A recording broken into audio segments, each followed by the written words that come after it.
Hey guys, if you enjoyed this episode, please support this podcast by going to talkmurder.com/join and becoming a Talco Supremo. Hey John, can you cover the Eve Carson murder case for me? In a nutshell, Carson was the UNC Chapel Hill student body president and recipient of the Moorhead Kane Scholarship. So basically, she was super smart. Her abductors killed her because she saw their faces, but it's what she did before her death that will surely pull out some tears. There's a charming butterfly chair memorial dedicated to her, along with a 5K run and a scholarship. Anyways, I know you'll do a remarkable job with the research, and the episode will help keep her story alive. And by the way, I absolutely love this podcast. I'm pretty much your biggest fan. Toodle doodles, Lauren.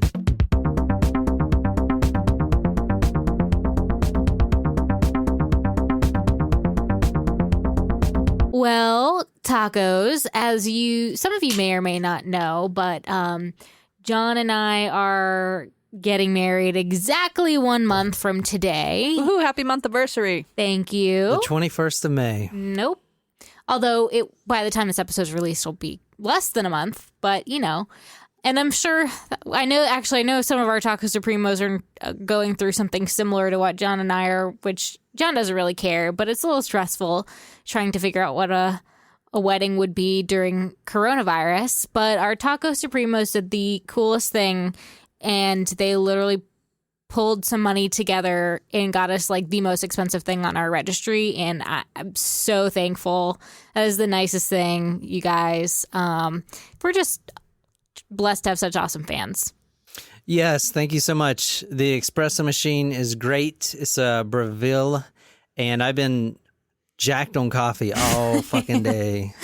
Yes, we will all now have fancy espressos all morning. You guys are so awesome, and John and Nicole were very surprised and very mad at me for a moment. Yes, I was pissed at Jen. Because I originally was going to buy it, and she was like, you better fucking not buy it. And I was like, no, I think I can make payments on it. It'll be fine. She's like, no, do not buy it. And then it came in the mail, and she was like, Jen, what did you do? And I was like, I didn't do it, I swear. She was like, you knew about this. I was like, I didn't have anything to do with it. I swear, I had no idea. So tonight's story is for one of our Tacos Primos. And I want to say before we get started that now you don't have to yell at me for not doing your stories, you Supremos out there. Now you can yell at Savannah because she is in charge of collecting all the stories. Is she picking out which ones you're doing next? Yes, so she started picking out which ones that I should cover so I'm not all over the damn place. Nice. Thank you, Savannah. Yeah, can we give Savannah an official welcome to the TMTM team? She's on our website. She's on our website, and thank you so much for your unpaid and probably never will be paid service. Free Supremo memberships for life. We appreciate your hard labor. Yeah. Surprise shots. Surprise shots. We don't know what they are because they're a surprise. Well, I feel like I'm not going to like this. I love this one. So good. So good. Fuck. Are you shitting me? That actually wasn't that bad. What is it? Jack Honey. It's so good. Yeah, that was good.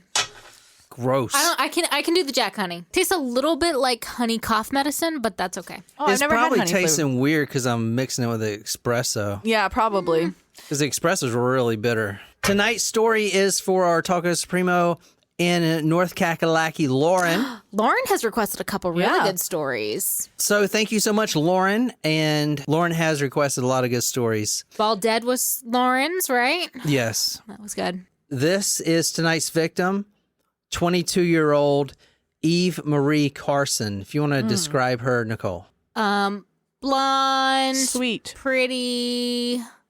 Good-natured. Involved. Student, maybe? Student of where? I don't know.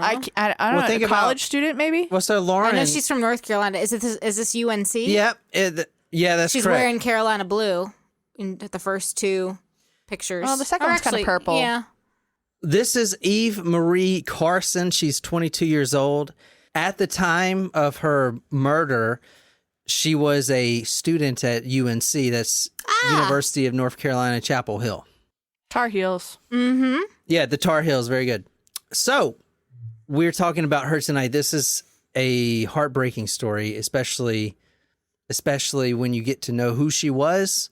You'll see that this is really heartbreaking. So I asked Lauren, who requested the story, if she knew Eve Carson or not, and she didn't, but just being around the university at the time that she was going to school, everyone knew who she was and how great of a person she was. So I never was actually lucky enough to ever have met Eve, but a lot of her friends were still going to school at the same time that I had started, and you could definitely tell, like, just from hearing about her through these people, how great of a person, how kind and sweet and just overall beautiful soul she was. And it's just so sad that something like this had happened to someone like her, who did everything right and was just such a nice person. All right, so this story starts March 5th, 2008. The girl you're looking at right here, 22-year-old Eve Marie Carson. It was late night, early Wednesday morning. Her roommates had actually left at 1:30 a.m., because it's college. So they're going to go to the bar or whatever. Yeah. Even though I was like, wow, that's really late to go to the bar. To go to the bar? Yeah, to go to the bar. Yeah, isn't last call at 2? That's what I was thinking. But maybe they were going to a house party. Yeah. It didn't really say in the research that I did. They also could have, been party hopping, for example, if they went to one party, came home to... That's a good point. They could have came home back to the apartment and then went out again.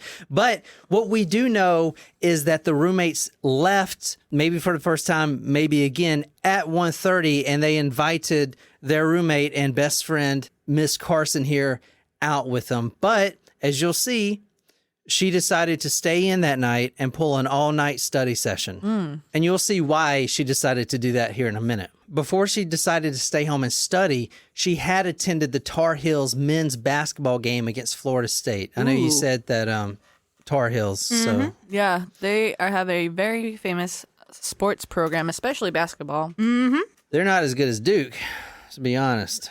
Puke. Duke, I don't really feel that way. That was just what actually, people would we're say. going to do a kind of a full circle here. Duke also makes an appearance in tonight's story, and not in a really good way. So her roommates leave her at 1:30 a.m. Now, that's the last time they're ever going to see her alive again. They did have to identify her body, which has got to be brutal. She was discovered early Wednesday morning, and she was discovered at 5:15 a.m. She was dead about a mile away from the campus. Okay, police actually discover her initially because they were called by a citizen reporting gunshots. Now, this is 5:15 in the morning. So tonight we're going to ask the question, how did she go from her desk of studying to a mile away from campus in some dense brush area behind an apartment with 5 bullet wounds in her body? Shit. Now, she was obviously not going anywhere to party. She was wearing a dark blue t-shirt, gray sweatpants, and white running shoes. And you'll see why So, it could have been a friend's house. Yeah. Well, you'll see why she even put the running shoes on to begin with. I really doubt she was wearing those in her house to study. Her vehicle was also found, a blue 2005 Toyota Highlander. A tipster actually spotted that on Franklin Street. I know we were in the area when we did our live show up there. I've been around this area a lot when I lived in Charlotte. So I definitely know where Franklin Street is and where the UNC campus is. I know exactly where this is. So let's get into her background a little bit. Eve Marie Carson, 22, from Athens, Georgia. She's a student living in the Hillcrest neighborhood northeast of campus. That's a controversial thing. She's from Athens, Georgia, and yet she goes to UNC. Yeah, because Athens got a, what are they? They're Georgia. Bulldogs? the Bulldogs. Yeah, UGA, right? Yep. Yeah. Yeah, so Not that they're as big of rivals, but still, in the South, your college town. Yeah. I'm sure it was a big expectation But- for her to go there. yeah, as you'll see, I mean, she could go anywhere she wanted. Yeah. I always thought it was interesting, the whole fascination with college down here as opposed to professional sports. Oh, yeah. Totally different. Yeah, I tried out for my our football team, University of Phoenix, but then I realized they don't have one because it's a scam. So you just did stretches in front of some dude with a camera? Is that what you did? This is from the Charlotte Observer Friday, March 7th, 2008. If they saw a smile on Eve's face, they were smiling, said Carly Swain of Charlotte, a double major in journalism and drama. She was having fun. They had fun for a second because that's the kind of power she had over people. And continuing on with that same paper, just to give you more about a background about who she is. Things just seemed to be charmed for her, said Sam Hicks, a guidance counselor and boys soccer coach at Clark Central High School, where Carson graduated in 2004. She was brilliantly intelligent. She was a beautiful young lady. She was fiercely competitive on the soccer field. Okay, those aren't just words, because Eve Carson, student body president, when she went to Clark Central High School, she was a class president and valedictorian.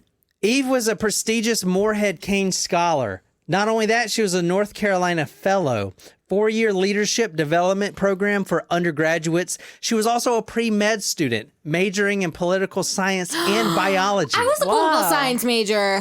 She double majored in political science and biology? That's Now- a stretch. Wow. She's like trying to change the world. She I'm is. not even That- making fun of her. That's like ambitious. That is one of the things that's so heartbreaking about this case specifically, is because she was someone that could change the world. Yeah.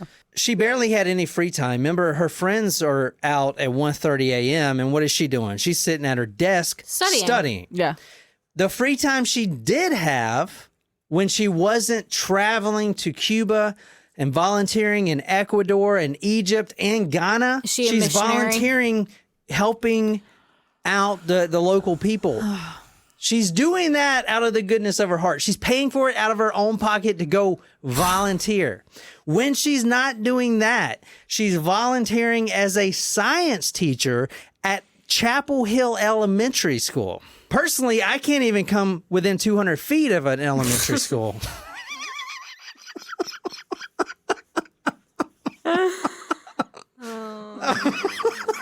So bad. Oh, shit.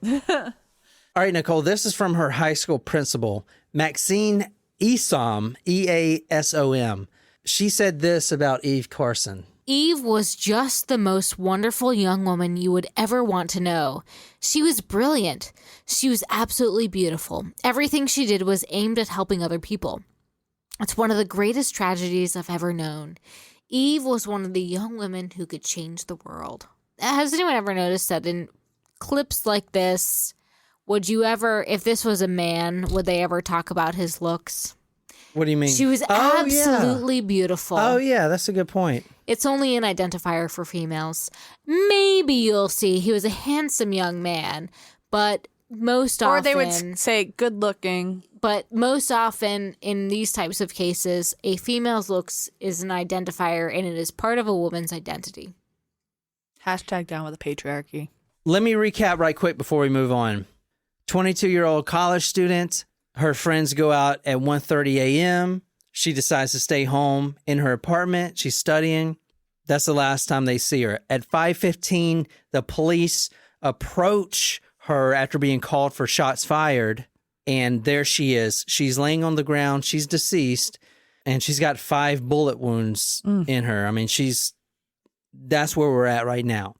Police actually acted pretty quick on this, so you got to give them credit. They went off the tip that her car was moved. Remember, I said her car was spotted on Franklin Street. It was that 2005 blue Toyota Highlander. Mm-hmm. So what they did was say, okay, this most likely, from what it looks like, because I know you're going to ask this later, I'm just going to get it out of the way. She was not, from the autopsy report, sexually assaulted anyway. She still had all her clothes on, which, they checked everything. Interesting. And she was not sexually assaulted. So thinking about how she got out there, the motive was most likely a robbery. Yeah, it doesn't sound like something that was very intimate. It sounds kind of like it was a random thing so far. They went to the ATM machines because ATM machines, they snap videos and stuff like that. Right. And at 3:55 a.m., which was 20 minutes after she was abducted, which I'm going to talk about in a minute, 20 minutes later, an ATM picture caught this. Go to talkmurder.com to see this photo right here. This is the prime suspect right here that you're looking at right now. Now, what you can't really see from this video is there was also someone in the back seat. I mean, there was 2 people in the back seat. One was her, and she was being held at gunpoint, and then this man's accomplice was also with him. Police did enhance the photo with color, so this is that same photo right here, but in color. Now, you can kind of see, and it's very hard to see. Houston Astros. Is that what that is, that hat? Mhm. Yep. Describe what you're seeing here. He looks to be mixed raced, or Or African American male with a Houston Astros flat rim cap. looks like he has a soul patch.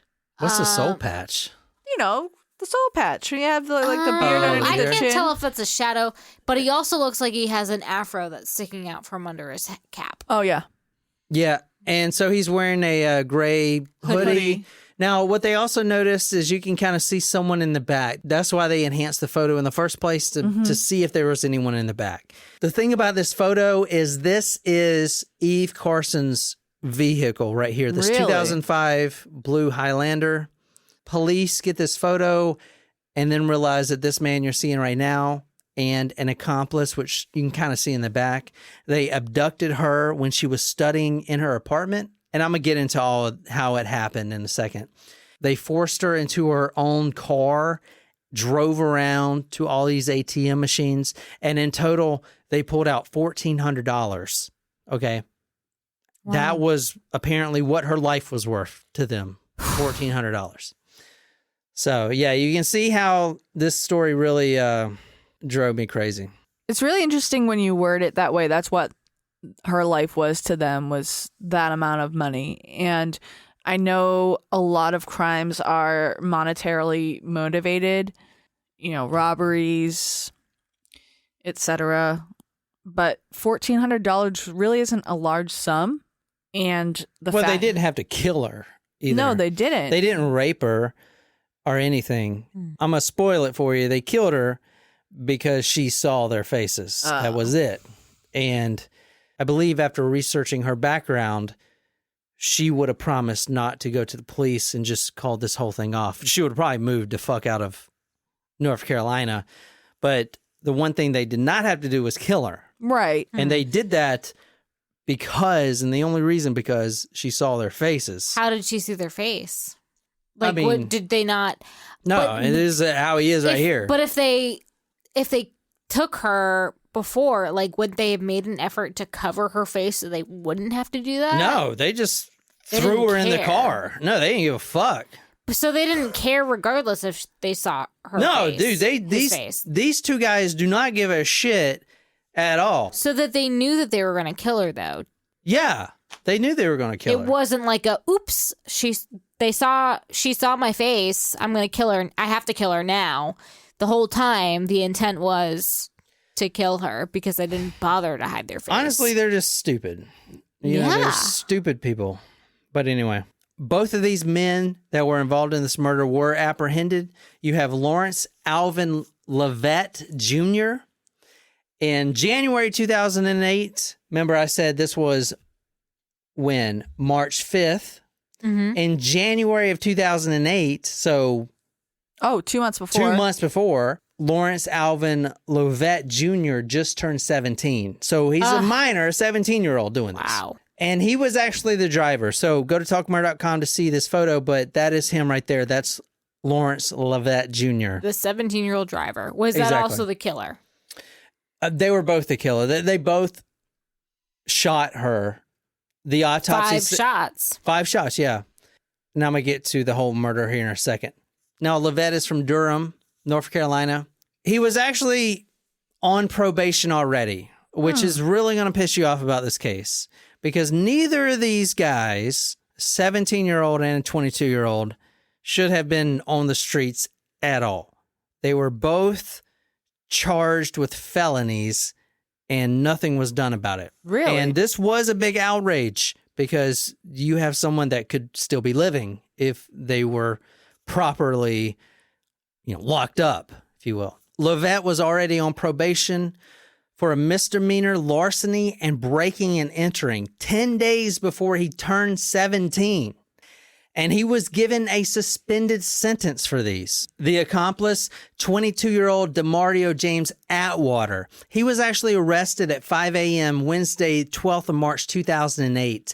He was leaving his home at 5 a.m. He was under surveillance, and that's where they nabbed him. They already knew he was part of the murder, and so they were surveilling him, and then they nabbed him. And that was 7 days after the murder of Eve Carson. He was 22 years old. He was convicted of felony breaking and entering in 2005 and illegal possession of a firearm in 2007. Both of these killers have lengthy rap sheets. I've always wanted to say that, lengthy rap sheets. I always hear the detectives say that. It's from a movie. Let's talk about the murder and how it went down right quick. That night, it was a Wednesday morning, Tuesday night, Wednesday morning. They're actually walking along East Rosemary Street, the two guys. Now, they're walking along there at 3:30 a.m. on March 5th, looking to rob somebody. Oh. Like, that's what they're doing. They're going to go rob somebody. Well, that's rude. Yeah. That's when they came across Eve Carson's apartment. And what was she doing in there? Studying. She was studying. So to study, you have to have the light on. Right. The light was on, the blinds were up, and you could see like her silhouette in the window. In the window. What they see in their mind is the perfect opportunity. They see easy access. They see a female there sitting at the computer working at 3:30 a.m. in the morning. And they're trying to rob someone. They were hoping they would meet someone on the street, pull out the gun, hey, give me your money. But that didn't happen. So here's the next best opportunity. The reason I'm saying it like that is because you need to be aware if it's late at night and you got the lights on and the blinds up, who's looking in. Not everyone out there is good people. Look at these guys. They're fucking nightmares. So they spotted her in the house and they saw the perfect opportunity. Police know for a fact that Eve Carson opens an email on her account at 3:35 a.m. And that was the last activity that she has had in her life, on the computer at her home. 20 minutes later at 3:55 a.m., is when the photo was taken, the one you see there on talkmurder.com of the ATM. Mm-hmm. That was 20 minutes later. So this all happened extremely fast. You have two guys. They bust into the apartment. They immediately pull out the guns. They had a pistol and a sawed-off shotgun. You remember watching The Wire? Mm-hmm. Omar, mm-hmm. He would carry a sawed-off shotgun. Yep. Yeah. So they had a sawed-off shotgun. They say, hey, we're robbing you. Let's go to the ATM right now. They force her in her own car, and then they drive to the ATM. It was very quick because she opened that email at 3:35 a.m., and they were at the ATM at 3:55. That's 20 minutes. 1 hour later at 4:55 a.m., she was dead. Shot 4 times with a handgun. 4 times. And the last fatal shot, at least according to the autopsy, was from the sawed-off shotgun. And that hit her in the head. Oh, God, no. And that is not a pretty sight. No. Not with a shotgun at close range in the head. Yeah. Christ, yeah, is right. It's unnecessary. And in fact, I was talking to Savannah earlier, and she knew about the case. She said it was just unnecessary, stupid, senseless murder that didn't need to happen. I mean, the worst that could happen is these guys getting prison for armed robbery. Was it like 5-10 years, nothing. maybe? Now it's nothing. Murder, first degree. And then you have a woman that could change the world that will still be living. That's just how it is. That's why this case is really just bothers me a lot. The killers tried to destroy and then discard the weapons, but they were recovered by law enforcement. Atwater, the 22-year-old, he's the one that used the sawed-off shotgun. At first, they didn't know this for a fact, and the district attorney, Jim Woodall, says, quote, he had been seen with the weapon prior to this crime, and he has been seen with that weapon after that crime. He was talking about Atwater. The 22-year-old later admitted that he is the one that fired the last and fatal shot, according to the autopsy. So the last shot was a sawed-off shotgun, and that was the one that impacted the head, and that was supposedly the fatal shot. All in all, to recap this whole event, these two guys were walking down the street looking for someone to rob. They see the light on. They see her silhouette. They break in, force her into her own car, drive her around for about 2 hours, make her withdraw $1,400. They stopped at a lot of ATMs, and you know that limit where you can only withdraw so much or whatever. Mm-hmm. A lot of times it didn't work, but all in all, they got $1,400. The reason they killed her came out in the courtroom, and it was because she saw their faces, which is such a fucking dumb excuse. One of the saddest parts in this case, if you want to read this headline, Nicole, this is from cbsnews.com. UNC student asked to pray before murder, says witness. Oh, gosh. The witness that they're talking about in that article is 20-year-old Jason, Jayson McNeil. He provided testimony in the courtroom as a plea bargain because he was facing a federal drug charge. He was an acquaintance of the 17-year-old Lovett Jr., the driver. And apparently when the 22-year-old Atwood was arrested, Lovett got all worried, scared, and he called this guy, Jason McNeil, asking for a place to hide. And that's when he told him this entire story, which he relayed to the jury. This is from his testimony right here, if you want to read this, Nicole. Before Lovett even shot her, she was saying, "Let's pray." 20-year-old Jason McNeil said, recounting a March 2008 conversation he had with Lovett, who is charged with murder in the crime, CBS affiliate WRAL reports. She wanted them to pray together, McNeil reportedly said in court Tuesday. Here's how it goes down. For about an hour and a half after they forced her in the car, they're driving. Now, you can't see her in the ATM photo because her head is down. She's got a gun to the back of her head, and she's in the back seat. When they finally get done with pulling out all the money they can, they drive to this little wooded spot. They make her get out. And at that time, they're probably talking and say, hey, we got to kill her because she has seen our faces and she's going to turn us in. And once Eve Carson realized that she was going to die and having the guns pointed in her face, I mean, because they were discussing whether they should kill her or not.